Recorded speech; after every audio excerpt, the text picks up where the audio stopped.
Hele, on ti vemou ručně za rám, vemte ho pod tím kufrem a vytáhněte ho ven. Dáme jít zezadu? Jo, ručně. Máš toho, co? Ti tam tam nejde benzín. Až na rovině. Ty tady. Ne, za kufr ne. Za kufr ne, bo. A máš to drápot tím, ne? Ale tam vidíme za tu kouli. No to ti říkám, tu kouli si máš sundat, bo. Protože pak za to chytáš a zůstane za to vyset, ne?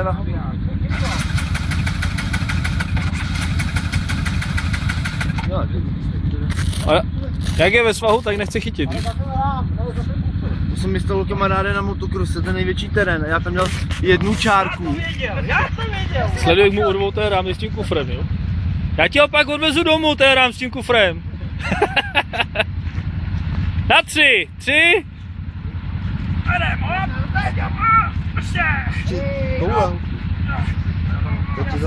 To je přisátý jak... Ještě hop! Daj si to za to, protože si ukurvem.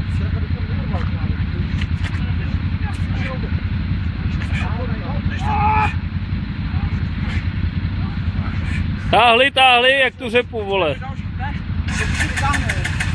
Na rovině. Tak ještě kousek.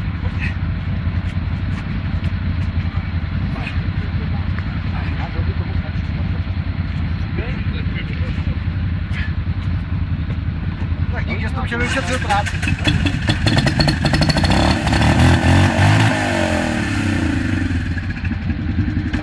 Pasor, sifone!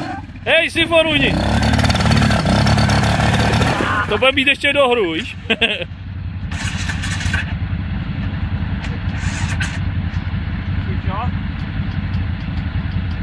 Baterka! Ne, nemáš tam nějakou blbou rychlost? To je plná baterka. Ale na výkonu to jde. Ne.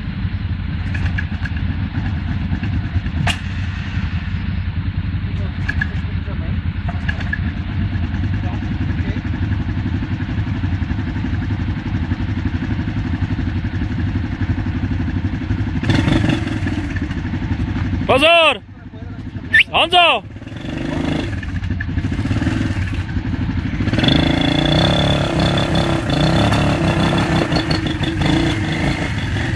Fuj!